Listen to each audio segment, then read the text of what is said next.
Entonces le respondió Jesús: bienaventurado eres, Simón, hijo de Jonás, porque no te lo reveló carne ni sangre, sino mi Padre que está en los cielos. Yo también te digo que tú eres Pedro, y sobre esta roca edificaré mi iglesia, y las puertas del Hades no prevalecerán contra ella. Y a ti te daré las llaves del reino de los cielos, y todo lo que atares en la tierra será atado en los cielos, y todo lo que desatares en la tierra será desatado en los cielos. Entonces mandó a sus discípulos que nadie dijese que él era Jesús el Cristo. Ahora, aquí voy a detenerme un poco, porque es muy interesante lo que está sucediendo aquí. En este pasaje, Cristo está diciendo muchas cosas. Primero, vamos a ver que Cristo es el fundador de la iglesia. Él fue quien llamó a los discípulos y los llamó con un propósito. En este pasaje vemos eso nuevamente. ¿Ves? Vemos cómo Jesucristo es el fundador de la iglesia. Miren, dice aquí, todo el tema que se está hablando aquí en Mateo 16 es de Cristo. Viniendo Jesús a la región de Cesarea de Filipo, preguntó a los discípulos diciendo: ¿quién dicen los hombres que es el Hijo del Hombre? O sea, el tema de este versículo es Cristo. Haciendo la pregunta: ¿quién dicen los hombres que es el Hijo del Hombre? Ellos dijeron: unos Juan el Bautista, otros Elías, otros Jeremías o alguno de los profetas. Versículo 15. Él les dijo: ¿y vosotros quién decís que soy yo? Nuevamente el tema es Cristo. Respondiendo Simón Pedro dijo: tú eres el Cristo, el Hijo del Dios viviente. Nuevamente en el capítulo 16, versículo 16, el tema es Cristo. Versículo 17, entonces le respondió Jesús: bienaventurado eres, Simón, hijo de Jonás, porque no te lo reveló carne ni sangre, sino mi Padre que está en los cielos. Y yo también te digo que tú eres Pedro, y sobre esta roca edificaré mi iglesia, y las puertas del Hades no prevalecerán contra ella. Otra vez, el tema aquí sigue siendo Cristo. Sobre esta roca edificaré mi iglesia. Cristo está hablando de Él mismo, porque el tema todo se centra en Cristo. Él dice: edificaré mi iglesia. Y después dice: las puertas del Hades no prevalecerán contra ella. Ahora, miren, Cristo es el fundador de la iglesia. En el contexto de este pasaje podemos ver claramente cómo Cristo es el sujeto de toda esta conversación. Pedro solamente aparece dentro de un paréntesis en toda esta conversación. Y podemos ver claramente estos puntos. Cuando Jesucristo dice sobre esta roca, se está refiriendo a Él mismo. No es Pedro la roca, como muchas personas suponen. Y esto lo puedo corroborar por varias otras escrituras, como en Deuteronomio 32:31, que dice así: porque la roca de ellos no es como nuestra roca, hablando de Cristo, y aún nuestros enemigos son de ellos jueces. Pero fíjate bien, porque la roca de ellos no es como nuestra roca. Ahora, mire en 1 Corintios, se lo voy a leer, capítulo 10, versículo 4, dice así: y todos bebieron la misma bebida espiritual, porque bebían de la roca espiritual que los seguía, y la roca era Cristo. La roca era Cristo. Y el mismo testimonio del apóstol Pedro, más adelante en su epístola, en 1 de Pedro 2, capítulo 2, versículo 4, dice así: acercándoos a él, piedra viva, desechada ciertamente por los hombres, mas para Dios escogida y preciosa, vosotros también, como piedras vivas, sed edificados como casa espiritual y sacerdocio santo, para ofrecer sacrificios espirituales aceptables a Dios por medio de Jesucristo. Por lo cual también contiene la escritura: he aquí pongo en Sión la principal piedra del ángulo, escogida, preciosa, el que creyere en él no será avergonzado. Para vosotros pues, los que creéis en él es precioso, pero para los que no creen, la piedra que los edificadores desecharon ha venido a ser cabeza del ángulo y piedra de tropiezo y roca que hace caer, porque tropiezan en la palabra, siendo desobedientes, a lo cual fueron también destinados. Ahora, esto es muy importante. Cuando el Señor Jesucristo está hablando de la roca, cuando Él dice allá en Mateo 16, sobre esta roca edificaré mi iglesia, está hablando de Él mismo, que la iglesia está edificada sobre Él mismo, sobre la roca que es Cristo, ¿verdad?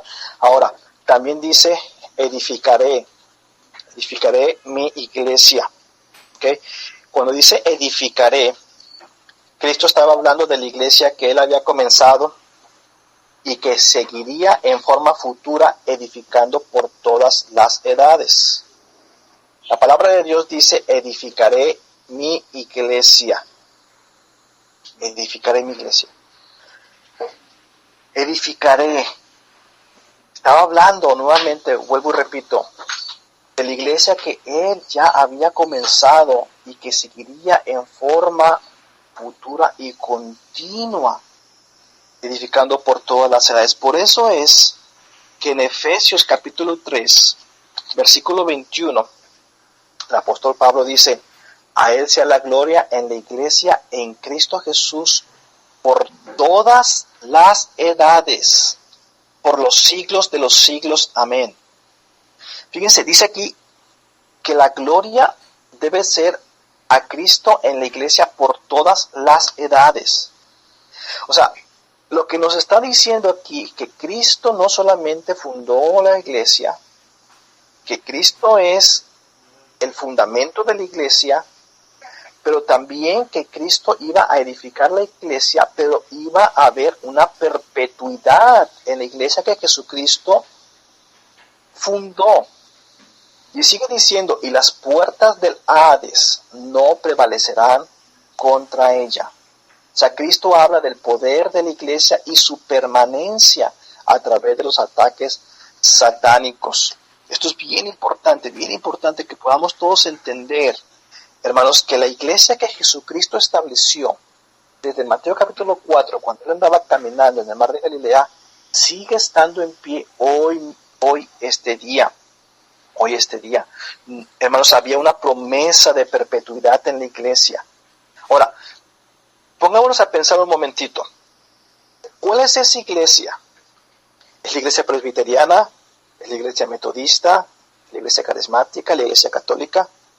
Si Jesucristo comenzó una iglesia y esa iglesia se le prometió una perpetuidad, ¿cuál es esa iglesia entonces? ¿Podemos trazar a través de la historia esa iglesia hasta los tiempos de Jesucristo? Y yo creo que sí. Y eso es lo que vamos a ver a través de todo este curso. En Romanos 8:28, bueno, desde el 28 en adelante, pero quiero ir a un versículo cuando dice, antes en todas estas cosas somos más que vencedores por medio de aquel que nos amó. Por lo cual estoy seguro de que ni la muerte ni la vida, ni ángeles ni principados, ni potestades, ni lo presente, ni lo porvenir, ni lo alto ni lo profundo, ni ninguna otra cosa creada nos podrá separar del amor de Dios que es en Cristo Jesús, Señor nuestro. Dios tenía un amor, tiene un amor muy grande por su iglesia, y no hay nada que pudiese destruir la iglesia que Jesucristo estableció. En el capítulo 16 vemos esto, pero fíjense, en el capítulo 18 de Mateo, si seguimos adelante en esa proyección de Mateo, allá en Mateo capítulo 18, el Señor está dando algunas instrucciones también a la iglesia de cómo resolver ciertos conflictos que hay allí, ¿verdad? En Juan capítulo 4, vemos al Señor y sus discípulos más bien bautizando también, dice así en el versículo 1 de Mateo 4, cuando pues el Señor entendió que los fariseos habían oído decir, Jesús hace y bautiza más discípulos que Juan. O sea, la iglesia que Jesucristo estableció, fundó y prometió perpetuidad, también bautizaba en aquel entonces. En Mateo capítulo 28, yo creo que es un pasaje muy conocido por muchos de nosotros, Cristo da lo que conocemos como la gran comisión. Antes del Señor Jesucristo levantarse e ir al cielo, el Señor comisiona a la iglesia y da esta instrucción. Jesús se acercó y les habló diciendo, toda potestad me es dada en el cielo y en la tierra. Por tanto, id y hacer discípulos a todas las naciones, bautizándolos en el nombre del Padre y del Hijo y del Espíritu Santo, enseñándoles que guarden todas las cosas que os he mandado. Y aquí, yo estoy con vosotros todos los días hasta el fin del mundo. Como vemos nuevamente, el Señor Jesucristo llamó a su iglesia con un propósito. Pero también aquí nuevamente se repite esta promesa de la perpetuidad que su iglesia iba a tener a través de todas las edades. Ahora, después de que esto sucede, Cristo da la gran comisión, el Señor Jesucristo es alzado, se lo lleva, él se va al cielo. En capítulo 1 de Hechos, vemos nuevamente a la iglesia que Jesucristo había establecido, y la vemos acá en Hechos capítulo 1, ya ahora en el versículo 13 de Hechos dice así: y entrados subieron al aposento alto, donde moraban Pedro y Jacobo, Juan, Andrés, Felipe, Tomás, Bartolomé, Mateo, Jacobo, hijo de Alfeo, Simón el celote, y Judas, hermano de Jacobo. Y todos estos perseveraban unánimes en oración y ruego con las mujeres y con María, la madre de Jesús, y con sus hermanos. En aquellos días Pedro se levantó en medio de los hermanos, y los reunidos eran como 120 en número. ¿Ves? Los que estaban reunidos en la iglesia que Jesucristo ya había comenzado eran 120 en número en el libro de Hechos capítulo 1, ¿verdad? Ahora, esto es muy interesante porque ¿qué estaban haciendo allí? Bueno, ellos estaban esperando una promesa que el Señor había dado a la iglesia precisamente. Fíjense qué interesante, porque mucha gente, yo he escuchado que creen que la iglesia comenzó en Hechos capítulo 2, en el día de Pentecostés. Yo creo, hermanos, que la iglesia se comenzó, si nosotros vemos lo que la definición de la palabra iglesia significa, válgame la redundancia, que es una asamblea que ha sido llamada aparte con un propósito, y viendo la trayectoria del Señor Jesucristo y su ministerio terrenal en Mateo, comenzando desde el capítulo 4, vemos que él ya había comenzado una iglesia. En Mateo capítulo 3, cuando Juan el Bautista está predicando, dentro de su predicación él dice algo muy interesante. Dice en el versículo 11 del capítulo 3 de Mateo: yo a la verdad os bautizo en agua para arrepentimiento, pero el que viene tras mí, cuyo calzado yo no soy digno de llevar, es más poderoso que yo. Después dice: él os bautizará en Espíritu Santo y fuego. Él os bautizará en Espíritu Santo y fuego. Ahora aquí Juan el Bautista está hablando de un evento futuro. Os bautizará en Espíritu Santo y fuego. Algo interesante que sucede también justo antes de la ascensión de Cristo. El Señor está reunido con su iglesia, con sus discípulos, y les dice así en Lucas capítulo 24, versículo 46: y les dijo: así está escrito, y así fue necesario que el Cristo padeciese y resucitase de los muertos al tercer día, y que se predicase en su nombre el arrepentimiento y el perdón de pecados en todas las naciones, comenzando desde Jerusalén. Y vosotros sois testigos de estas cosas. Después dice versículo 49: he aquí, yo enviaré la promesa de mi Padre sobre vosotros, pero quedaos vosotros en la ciudad de Jerusalén hasta que seáis investidos del poder de lo alto. Ahora, cuando él está hablando acerca de la promesa de mi Padre sobre vosotros, yo creo firmemente que está hablando de la promesa que Juan el Bautista ya había estado predicando en el capítulo 3 del bautismo con Espíritu Santo y fuego. Porque el Señor Jesucristo después dice aquí: pero quedaos vosotros en la ciudad de Jerusalén hasta que seáis investidos del poder de lo alto. Hace un momento yo estuve allá en Hechos capítulo 1, donde vimos, yo leí que había 120 reunidos en la iglesia, y ellos estaban esperando esa promesa.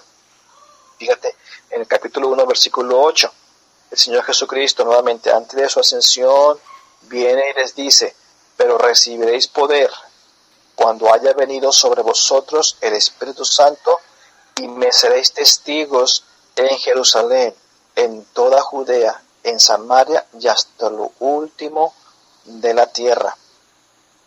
Ahora, lo que sucede en el capítulo 2 de Hechos es esto. Dice: cuando llegó el día de Pentecostés, estaban todos unánimes juntos. En la iglesia había una unanimidad. La palabra unánimes quiere decir un alma. O sea, estaban todos juntos, con una sola alma. Y de repente vino del cielo un estruendo como de un viento recio que soplaba, el cual llenó toda la casa